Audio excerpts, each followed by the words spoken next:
Nous ouvrons la discussion générale. Premier orateur, M. Krabal, pour le groupe radical républicain, démocrate et progressiste, et pour un maximum de 10 minutes.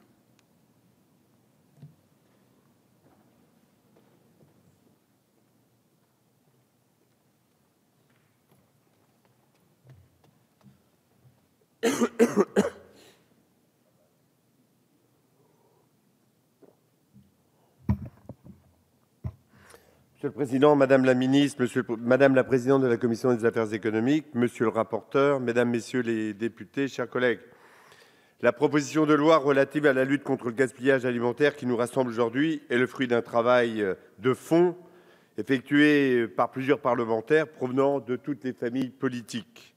La lutte contre ce scandale, contre ce fléau qu'est le gaspillage alimentaire fait donc consensus au sein de notre Assemblée et c'est une bonne chose. Au-delà de notre diversité politique, travailler ensemble à l'intérêt de la France et des Français, c'est vraiment ce qu'attendent de nous nos habitants. Au nom des députés du groupe radical, républicain, démocrate et progressiste, je tiens d'abord à saluer chaleureusement Guillaume Garot pour son travail remarquable. Et je salue aussi tous les autres collègues. Ça a été fait, mais nous tenons à le signaler, impliqués sur cette question du gaspillage alimentaire. Et je pense en particulier à Jean-Pierre Decolle, dont l'engagement et la détermination pour faire progresser la réflexion sur les bonnes solutions à mettre en œuvre sont indéniables et honorables. Les chiffres du gaspillage alimentaire sont certes des évaluations, mais elles sont relativement fiables. Et au niveau individuel comme au niveau global, ces chiffres sont édifiants. Et vous avez eu raison, monsieur le rapporteur, de dire avec force et solennité que c'est un combat contre l'absurde. Nous gaspillons tous, plus ou moins. Oui, nous gaspillons tous, plus ou moins au cours des repas. Au final, cela fait entre 20 à 30 kilos de nourriture jetée par personne en France, dont 7 kilos encore emballés. Je pense qu'il faut répéter ces chiffres.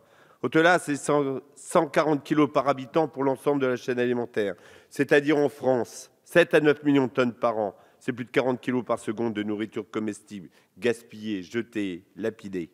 C'est une gabegie insupportable qui représente un coût pour la France compris entre 15 à 20 milliards d'euros par an.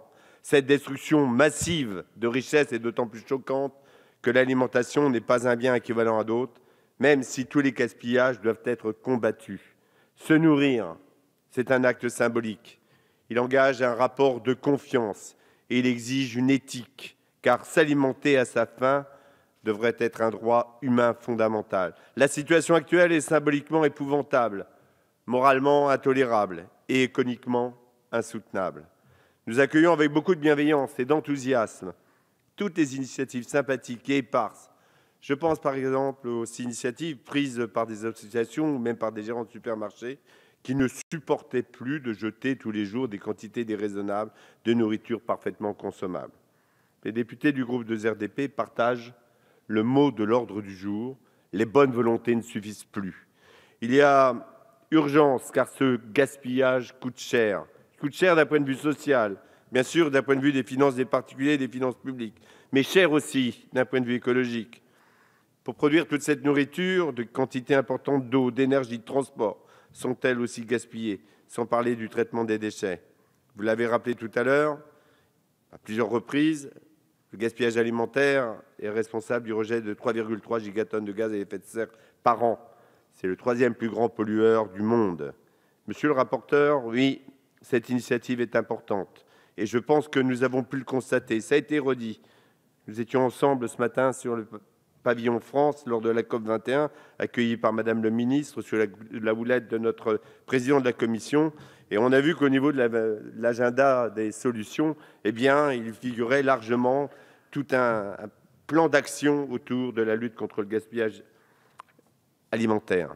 Donc, le gaspillage est insidieusement devenu une composante de notre vie moderne, presque malgré nous, parfois. Il y a aussi évidemment une part incompressible, mais nous devons tout faire pour la réduire. Une société plus responsable et plus solidaire, selon les termes du rapport, ne peut se permettre de continuer sur cette voie sans se mobiliser pour rompre avec ces pratiques. Les initiatives de la société civile sont souvent en avance sur des solutions politiques, doivent nourrir notre réflexion pour les organiser et les systématiser au niveau national en fixant un cadre facilitateur et en les encourageant. C'est l'enjeu de votre proposition. Du producteur au consommateur, en passant par le distributeur, chacun doit se mobiliser et chacun doit être responsabilisé sur son rapport avec la nourriture et ses actions pour lutter contre le gaspillage.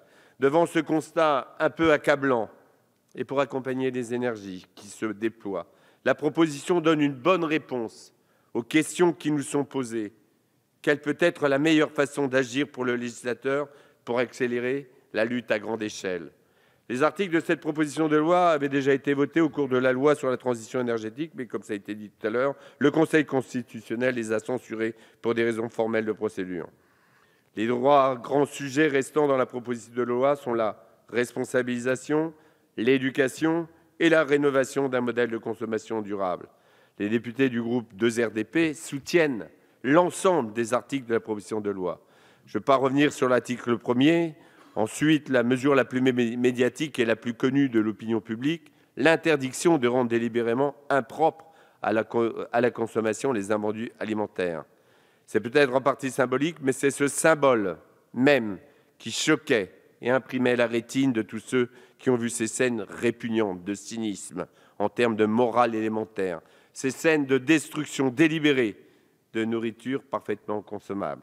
Enfin, il y a la valorisation avec la Convention qui devra lier chaque grande surface à une ou plusieurs associations de solidarité pour que la nourriture soit dirigée vers la consommation humaine. Il reste des questions sur les filières à organiser, sur les risques de profusion de nourriture pour des associations qui pourraient ne pas avoir tous les moyens logistiques pour gérer une quantité trop importante pour elles. Monsieur le rapporteur, monsieur le ministre, je sais que vous êtes vigilant sur cette question. Vous avez d'ailleurs évoqué cette question en commission de convention et l'outil de la défiscalisation pour traiter de ces questions de logistique. Nous vous faisons confiance pour garder une attention particulière sur ce sujet dans l'évaluation de l'application de la loi pour accompagner au mieux ces associations si utiles. Ensuite, l'article 2 modifie habilement les régimes de responsabilité juridique des producteurs du fait des produits défectueux qui existent aujourd'hui en raison des déséquilibres bien connus des propositions de négociation dans les relations commerciales. Ce facteur de gaspillage sera désormais limité. Enfin, l'article 3 prévoit une sensibilisation pédagogique dans le parcours scolaire à la lutte contre le gaspillage alimentaire. C'était déjà souvent effectué dans les écoles, mais ça va encore mieux en l'écrivant dans la loi et dans les programmes scolaires. À Château-Thierry, permettez-moi d'en parler, grâce aux équipes pédagogiques, aux animateurs, l'éducation à l'alimentation, je reprends votre concept, est mise en œuvre depuis la rentrée 2012. C'est une action dans toutes les écoles, les centres de loisirs, afin de sensibiliser les enfants à leur impact écologique tout en favorisant la cohésion sociale et le vivre ensemble. Les élèves sont impliqués dans une démarche de responsabilisation par une approche ludique. Le tri sélectif et l'anti-gaspillage sont ainsi abordés par un challenge. Les enfants pèsent les aliments non consommés chaque jour, notent les résultats et étudient les progressions. Cela permet par ailleurs à la commission Menu et PNNS, Programme national nutrition santé, de revoir les menus et les quantités en fonction des déchets.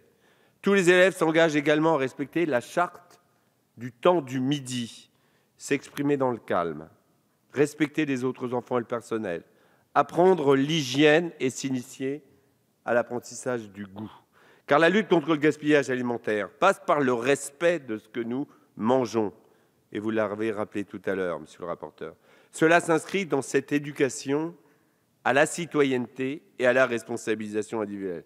Enfin, l'article 4 insère cette lutte dans le champ de la RSE. C'est un bon moyen de donner des moyens d'action aux entreprises en levant des obstacles éventuels. Certains regrettent l'absence des mesures législatives contraignantes sur la restauration collective. C'était peut-être trop complexe. Des actions de sensibilisation sont en cours.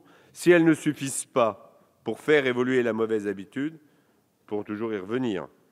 L'alimentation et le produit alimentaire ont une valeur nutritionnelle, mais aussi une valeur patrimoniale, culturelle et symbolique.